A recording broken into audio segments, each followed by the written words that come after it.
നമസ്കാരം. കേരളത്തിൽ വീണ്ടും മഴ കലിതുള്ളി എത്തുമെന്നാണ് വിവരം. ഇത്തവണ മഴ മാത്രമല്ല, ശക്തമായ കാറ്റിന്റെ കാര്യം കൂടി പറയുന്നുണ്ട്. അതെ, സംസ്ഥാനത്ത് വീണ്ടും മഴയെത്തും.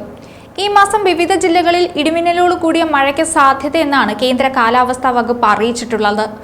ഒറ്റപ്പെട്ട ഇടങ്ങളിൽ ഇന്നും നാളെയും ഇടിമിന്നലോട് കൂടിയ മഴയ്ക്കും 3-ാം തീയതി ഇടിമിന്നലോട് കൂടിയ മഴയ്ക്കൊപ്പം മണിക്കൂറിൽ 40 മുതൽ 50 കിലോമീറ്റർ വരെ വേഗത്തിൽ വീശിയേക്കാവുന്ന ശക്തമായ കാറ്റിനും സാധ്യതയെന്നാണ് പ്രവചനം. ജാഗ്രതാ നിർദ്ദേശവും പുറപ്പെടുവിച്ചിട്ടുണ്ട്. ഏപ്രിൽ 3-ന് പാലക്കാട്, മലപ്പുറം, വയനാട് ജില്ലകളിലും 4-ന് എറണാകുളം, തൃശൂർ എന്നീ ജില്ലകളിലും യെല്ലോ അലേർട്ടും പ്രഖ്യാപിച്ചു കഴിഞ്ഞു. ഇടിമിന്നലോട് കൂടിയുള്ള മഴയായതിനാൽ ജാഗ്രത പാലിക്കണമെന്നും മുൻകരുതൽ നടപടികൾ സ്വീകരിക്കണമെന്നും നിർദ്ദേശത്തിൽ പറയുന്നുണ്ട്. അതിനിടെ വേനൽ മഴയിൽ കേരളത്തിലും കർണാടകയിലും ചില സ്ഥലങ്ങളിൽ ഉരുൾപൊട്ടലിന് സാധ്യതയുണ്ടെന്നും കേന്ദ്ര കാലാവസ്ഥാ വകുപ്പിന്റെ മുന്നറിയിപ്പിലുണ്ട്. വരും ദിവസങ്ങളിൽ വേനൽ മഴ ശക്തമാകാനാണ് സാധ്യത. അതുകൊണ്ട് തന്നെ ജനങ്ങൾ ജാഗ്രത പാലിക്കണം. ഏപ്രിലിൽ വടക്ക് കിഴക്കൻ സംസ്ഥാനങ്ങളിൽ വെള്ളപ്പൊക്കത്തിനും സാധ്യത പറയുന്നു. സാധാരണ നിലയിലുള്ള മഴ ലഭിക്കുമെങ്കിലും ഇന്ത്യയിൽ മധ്യകിഴക്കൻ സംസ്ഥാനങ്ങളിലും വടക്കു പടിഞ്ഞാറൻ സമതലങ്ങളിലും ഉഷ്ണതരംഗം കൂടാനും സാധ്യതയുണ്ട്. അതേസമയം ഏപ്രിൽ ജൂൺ മാസങ്ങളിൽ രാജ്യത്ത് സാധാരണയിലും ഉയർന്ന ചൂട് അനുഭവപ്പെടും. ഈ മുന്നറിയിപ്പിന് പുറമെ സംസ്ഥാനത്ത് ഉയർന്ന താപനില മുന്നറിയിപ്പും നിലനിൽക്കുന്നുണ്ട്.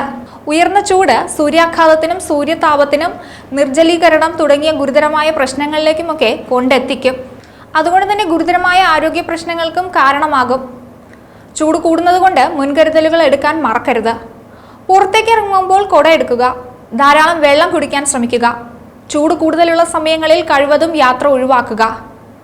മാർച്ചിൽ സംസ്ഥാനത്ത് 65.7 മില്ലിമീറ്റർ വേനൽ മഴ ലഭിച്ചുവെന്നാണ് കണക്ക്.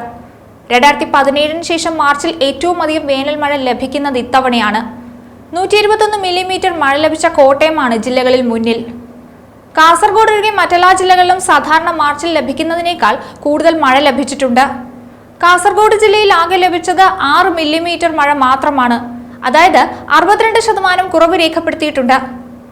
മഴയുണ്ടായിരുന്നെങ്കിലും സംസ്ഥാനത്ത് ചൂട് കൂടിയ തോതിലായിരുന്നു. സൂര്യപ്രകാശത്തിൽ അൾട്രാവികിരണങ്ങളുടെ സാന്നിധ്യം ഉള്ളതിനാൽ പകൽ സമയം ഏറെ നേരം തുടർച്ചയായി നേരിട്ട് വെയിലേൽക്കുന്നത് സുരക്ഷിതമല്ല എന്ന മുന്നറിയിപ്പും നിലനിൽക്കുന്നുണ്ടായിരുന്നു. ഇടിമിന്നലിന്റെ സാധ്യത പറയുന്നതുകൊണ്ട് മുൻകരുതൽ എടുക്കാൻ മറക്കരുത്. ഇടിമിന്നലിന്റെ ആദ്യ ലക്ഷണം കണ്ടു കഴിഞ്ഞാൽ ഉടൻ തന്നെ നിങ്ങൾ സുരക്ഷിതമായ കെട്ടിടത്തിനുള്ളിലേക്ക് മാറുക. തുറസായ സ്ഥലങ്ങളിൽ തുടരുന്നത് ഇടിമിന്നലേക്കാനുള്ള സാധ്യത വർദ്ധിപ്പിക്കും.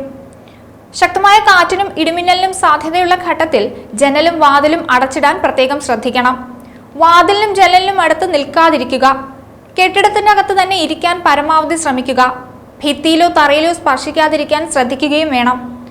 വീട്ടുപകരണങ്ങളുടെ വൈദ്യുതി ബന്ധം വിച്ഛേദിക്കാൻ മറക്കരുത്. വൈദ്യുതോപകരണങ്ങളുമായുള്ള സാമീപ്യം ഇടിമിന്നലുള്ള സമയത്ത് ഒഴിവാക്കാൻ ഓർക്കുക. അന്തരീക്ഷം മേഘാവൃതമാണെങ്കിൽ തുറസായ സ്ഥലത്തും ടെറസിലും കുട്ടികൾ കളിക്കുന്നത് ഉൾപ്പെടെയുള്ള കാര്യങ്ങൾ ഒഴിവാക്കണം. ഇടിമിന്നലുള്ള സമയത്ത് വൃക്ഷങ്ങളുടെ ചുവട്ടിൽ നിൽക്കരുത്. വാഹനങ്ങൾ മരച്ചുവട്ടിൽ പാർക്ക് ചെയ്യരുത്. സൈക്കിൾ, ബൈക്ക്, ട്രാക്ടർ തുടങ്ങിയ വാഹനങ്ങളിലുള്ള യാത്ര ഇടിമിന്നൽ സമയത്ത് ഒഴിവാക്കണം. മറ്റൊരു വീഡിയോയുമായി വീണ്ടും കാണാം. ന്യൂസ് ഡെസ്ക് ഈനാട് മലയാളം.